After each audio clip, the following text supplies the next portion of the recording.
Lucas sighed as he trudged home from school, his backpack feeling heavier than usual. The 12-year-old boy with medium tan skin and short black hair felt a chill run down his spine, despite the warm afternoon sun. His brown eyes darted around nervously, scanning the quiet suburban street.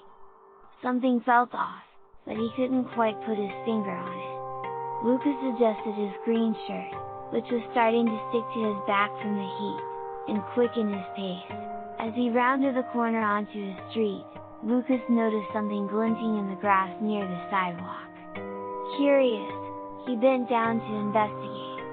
To his surprise, he found a pair of old-fashioned glasses with round, wire-rimmed frames. The lenses were thick and slightly cloudy, but otherwise intact. Lucas picked them up, turning them over in his hands. "I wonder who these belong to," he muttered to himself, glancing around to see if anyone was nearby. Without really thinking about it, Lucas slipped the glasses onto his face. Suddenly, the world around him changed. The quiet street was no longer empty. Ghostly figures appeared out of thin air, walking through walls and floating above the ground. Lucas gasped, his heart racing as he took in the eerie sight. A translucent woman in a Victorian dress glided past him, her pale face expressionless. A spectral child on a phantom bicycle zoomed through a parked car, leaving no trace. Lucas yanked the glasses off his face, blinking rapidly. The ghosts vanished as quickly as they had appeared. His hands shaking, he put the glasses back on. Once again, the street was filled with otherworldly beings. "This can't be real," Lucas whispered, his voice trembling. He took the glasses off and on several times, each time switching between the normal world and the ghostly realm. Finally, he shoved the glasses into his pocket and ran home, his blue jeans flapping as he sprinted. That night, Lucas tossed and turned in his bed, unable to sleep. The glasses sat on his nightstand, seeming to mock him with their presence. Every time he closed his eyes, he saw the ghostly figures from the street. "Maybe it was just my imagination," he mumbled, trying to convince himself. But deep down, he knew it wasn't. Reluctantly, he reached for the glasses and put them on. To his horror, his bedroom was now filled with spirits. A misty figure of an old man sat in Lucas's desk chair, reading a newspaper that wasn't there. A young girl in a tattered dress played with spectral toys in the corner. Lucas's breath caught in his throat as he noticed a tall, shadowy figure looming by his closet. Who are you?" Lucas stammered, his voice barely above a whisper. The shadow turned, revealing glowing red eyes that sent chills down Lucas's spine. "We are the unseen," the shadow figure replied, its voice echoing in Lucas's mind rather than in the air. "And now, you can see us. We've been waiting for someone like you." Lucas pulled the covers up to his chin, his heart pounding. "What do you want from me?" he asked, trying to keep his voice steady. The shadow figure glided closer, its form rippling like smoke. "Company," it hissed. "For eternity." The next morning, Lucas stumbled into the kitchen, dark circles under his eyes. His mother, a kind-faced woman with curly brown hair, looked at him with concern. "Lucas, honey, are you feeling alright?" she asked, placing a hand on his forehead. Lucas nodded weakly, not daring to tell her about the glasses or the ghost. As he sat down for breakfast, he put on the glasses and nearly choked on his cereal. A ghostly chef was cooking phantom food right next to his mother, who remained oblivious.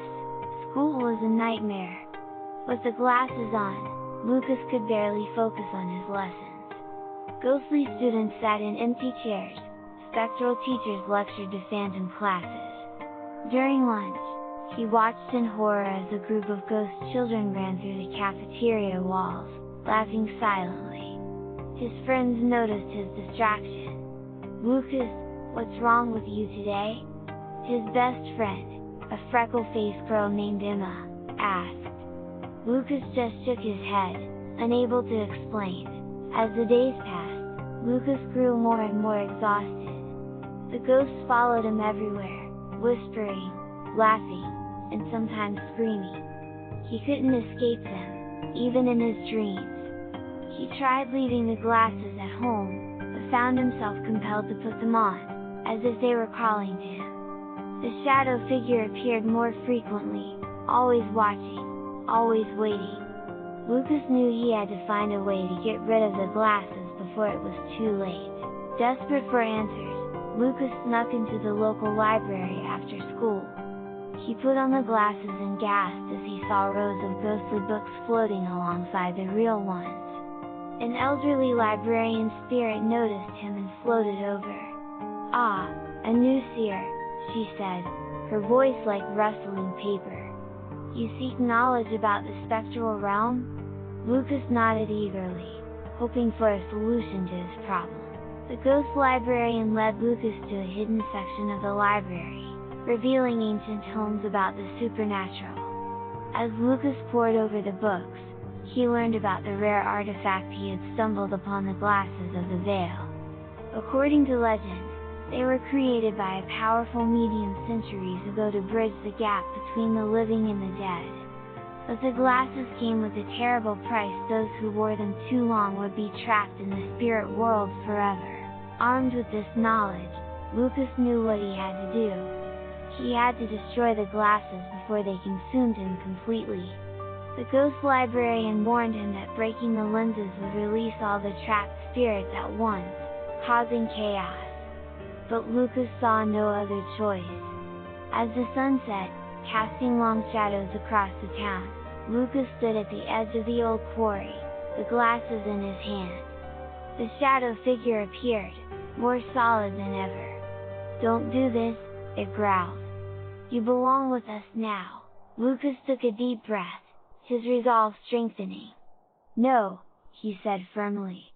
"I belong in the world of the living." With all his might, he hurled the glasses against the rocks below. There was a blinding flash of light and a deafening chorus of wails as thousands of spirits were released at once. When Lucas opened his eyes, the world was quiet and still. The ghosts were gone, and so were the glasses. As he walked home under the starry sky, Lucas felt a weight lift from his shoulders. He had faced the haunting visions and emerged victorious, but he knew he would never forget the ghostly world he had glimpsed through those mysterious lenses.